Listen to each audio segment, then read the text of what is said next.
Shalom pemirsa Tabura Injil di mana saja berada, kembali lagi kita akan mendengarkan kebenaran firman Tuhan di saat ini.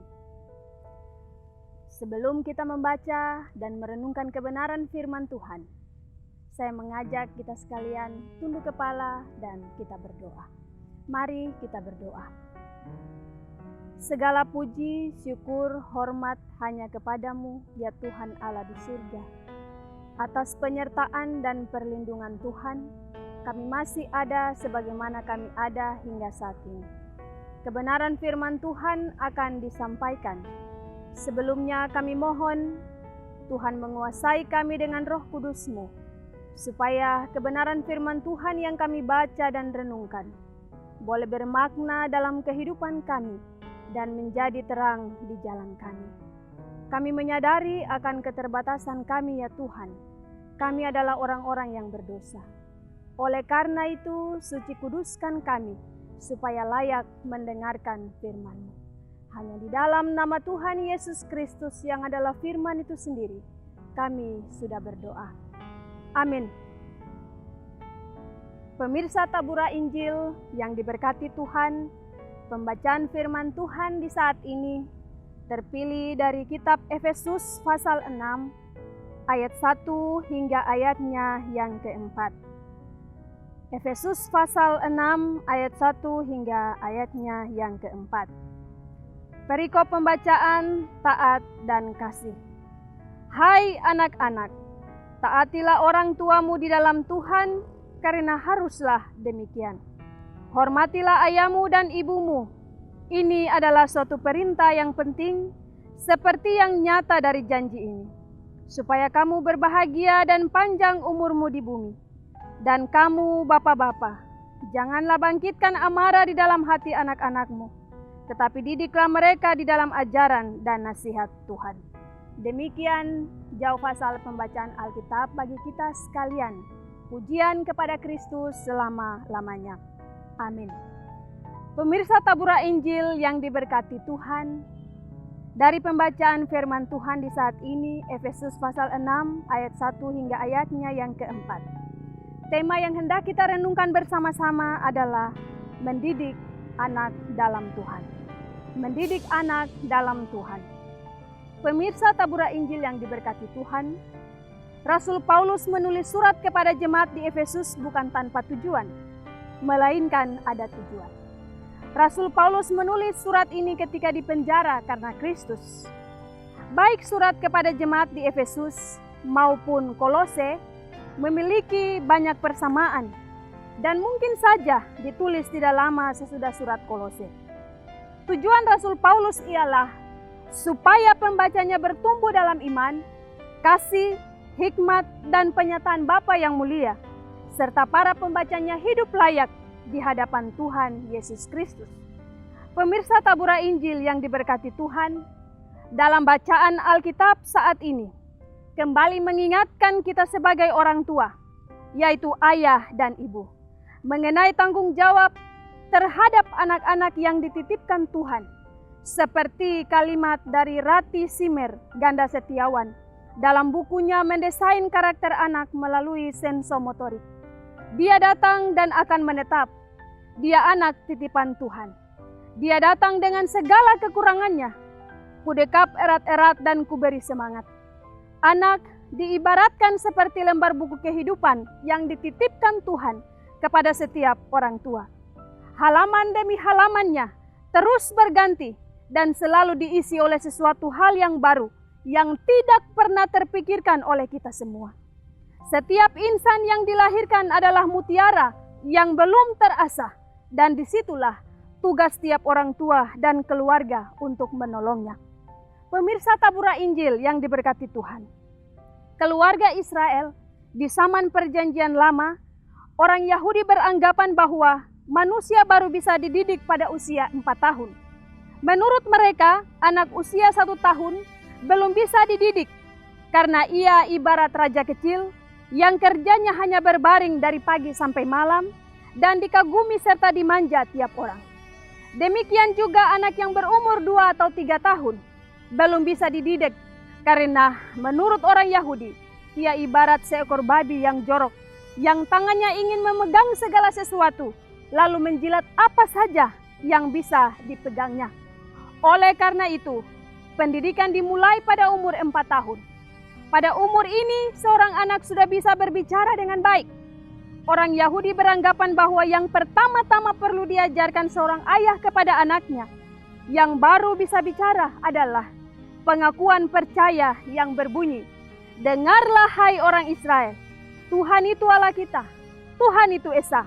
Kasihilah Tuhan Allahmu dengan segenap hatimu, dan dengan segenap jiwamu, dan dengan segenap kekuatanmu." Seperti kitab Ulangan pasal 6 ayat 4 hingga ayatnya yang kelima. Bagi orang Yahudi, anak usia 4 tahun diajak orang tuanya pergi ke sinagoge tiap Sabat. Dalam sinagoge orang membaca dan mempelajari kitab-kitab suci. Namun karena terjemahan dan penjelasan terlalu sulit untuk anak kecil, maka menyebabkan timbulnya lembaga yang sekarang kita sebut sekolah untuk anak-anak. Sekolah di zaman perjanjian lama yang pertama diduga timbul 75 tahun sebelum kelahiran Tuhan Yesus Kristus. Lalu apa pengaruh timbulnya sinagoge dan sekolah terhadap peran orang tua sebagai pendidik? Jawabannya tidak ada pengaruh. Sebab keluarga, sebab orang tua, sekolah dan sinagoge adalah satu kesatuan yang tidak dapat dipisahkan. Orang tua adalah pendidik utama, mengingat karena anak perempuan tidak diterima di sekolah. Sebab itu keluarga menjadi wadah utama pendidikan. Juga karena banyaknya perang yang dihadapi bangsa, maka jika terjadi sesuatu, sinagoge dan sekolah ditutup. Pendidikan dalam keluarga terus berjalan. Itulah keistimewaan keluarga Yahudi. Walaupun anak-anak mendapat pengajaran dari sinagoge dan sekolah, orang tua tetap mengajarkan segala sesuatu kepada anak mereka. Yang dimaksud orang tua adalah ayah dan ibu. Sebagaimana kita baca dalam Amsal pasal 1 ayat 18 yang berkata begini, "Hai anakku, dengarkanlah didikan ayahmu dan jangan menyia-nyiakan ajaran ibumu." Lalu, apa manfaat dari pendidikan yang terjadi secara sinambung dalam keluarga Yahudi? Pemirsa Tabura Injil yang diberkati Tuhan, manfaatnya amatlah mencolok. Keberhasilan bangsa itu dalam mewariskan nilai-nilai budaya dan agamanya. Beberapa penyelidikan yang dilakukan di antara anak-anak Yahudi yang tinggal di Amerika Serikat menunjukkan bahwa mereka adalah kelompok etnis yang paling menguasai kitab suci dan paling berhasil mempertahankan kepribadian dan kebudayaan bangsa dari pengaruh luar. Sungguh, orang tua mana yang tidak bangga karena mereka telah berhasil mewarisi hal-hal baik bagi generasi mereka. Pendidikan adalah mewariskan perasaan, pikiran, keyakinan, perilaku, dan gaya hidup yang kita junjung tinggi sebagai luhur dan jujur. Berbudi dan hati yang bernurani. Siapa yang mewariskan hal-hal itu kepada anak-anak? Siapa lagi kalau bukan orang tua, ayah dan ibu? Pemirsa Tabura Injil yang diberkati Tuhan, mendidik anak bukanlah memikirkan tentang bagaimana melakukan kehendak itu sendiri, melainkan memikirkan apa yang terbaik untuk mereka. Mendidik anak bukan hanya teori, bukan hanya suatu kepintaran, bukan hanya kefasihan lidah, tetapi mendidik anak adalah menerjunkan diri, mengorbankan diri, sampai masuk ke dalam hati. Dan itu yang dinamakan pendidikan.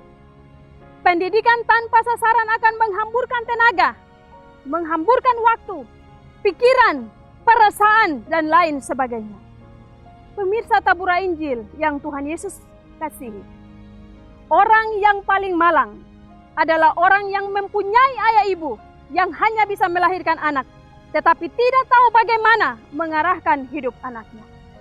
Jikalau Allah sudah memberikan anak-anak ke dalam tangan kita, tetapi tidak memiliki tujuan untuk hari depan mereka, maka kita bukanlah orang tua yang baik. Kita tidak menjadi wakil yang baik dari Tuhan. Orang tua juga harus mengerti bahwa di antara ketiga pribadi menjadi contoh dari segala komunitas. Kerjasama dalam diri Allah Tritunggal menjadi dasar semua komunitas dalam dunia. Satu dasar dalam hubungan komunikasi yang rukun. Allah Tritunggal menjadi dasar bagi para wakil Tuhan.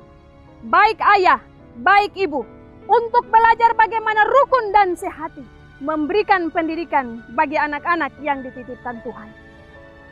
Ada 6 hal penting yang diajarkan Pendeta Dr. Stephen Tong dalam bukunya yang berjudul Hati yang Terbakar pada halaman 345. Dia berkata, Tuhan menempatkan anak dalam kandungan. Tuhan menempatkan anak dalam pangkuan. Tuhan menempatkan anak dalam pegangan tangan. Tuhan menempatkan anak dalam petunjuk-petunjuk. Tuhan menempatkan anak dalam tuturan. Dan terakhir, Tuhan menempatkan anak dalam kehidupan mandiri. Pemirsa Tabura Injil yang diberkati Tuhan, sebagai orang tua, terlebih orang tua yang percaya kepada Tuhan Yesus Kristus, anak-anak adalah titipan Tuhan yang perlu diasuh, yang perlu dirawat, yang perlu diasah, dan pada akhirnya akan dilepas. Anak adalah titipan Tuhan. Kita hanyalah wadah yang dipakai Tuhan untuk membantu mereka dalam tiap pertumbuhan dan perkembangan. Ketika tanggung jawab sebagai orang tua telah dikerjakan dengan baik, ketika pengajaran mengenai Allah pun diajarkan secara baik bagi anak-anak, maka seperti disampaikan Rasul Paulus, "Hai anak-anak, taatilah orang tuamu di dalam Tuhan." Tidaklah menjadi sukar bagi mereka, bahkan setinggi apapun pendidikan di sekolah, setinggi apapun jabatan mereka dalam pekerjaan, mereka akan tetap taat dan menghormati orang tua sebagai wakil Tuhan. Bahkan dalam kondisi apapun, situasi apapun, taat dan hormat pada orang tua akan tetap ada dan akan diwariskan bagi anak-anak mereka.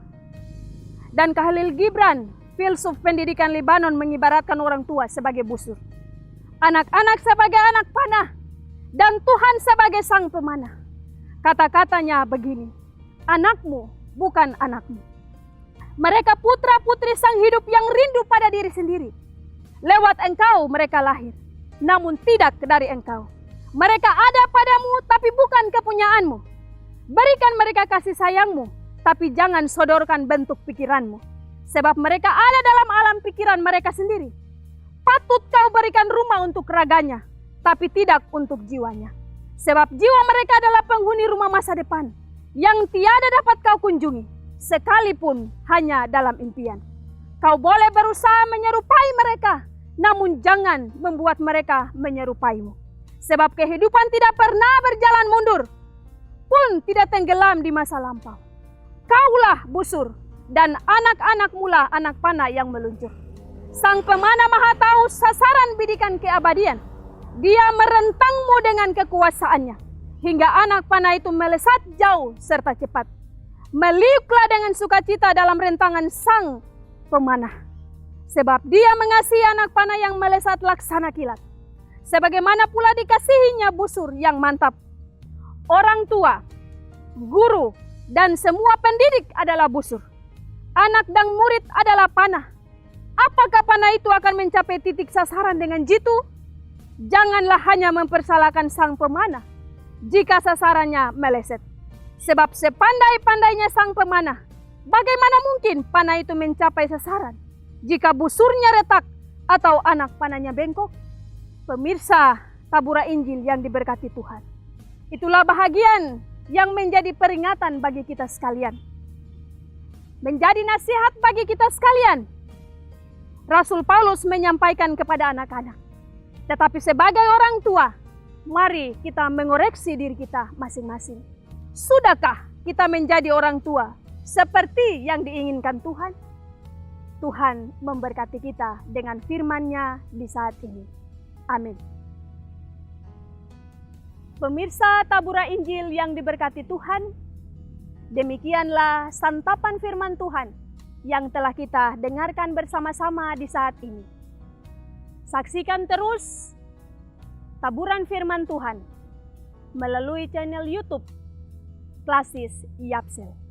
Tuhan memberkati kita sekalian untuk terus menikmati kebenaran-kebenaran firman Tuhan. Shalom.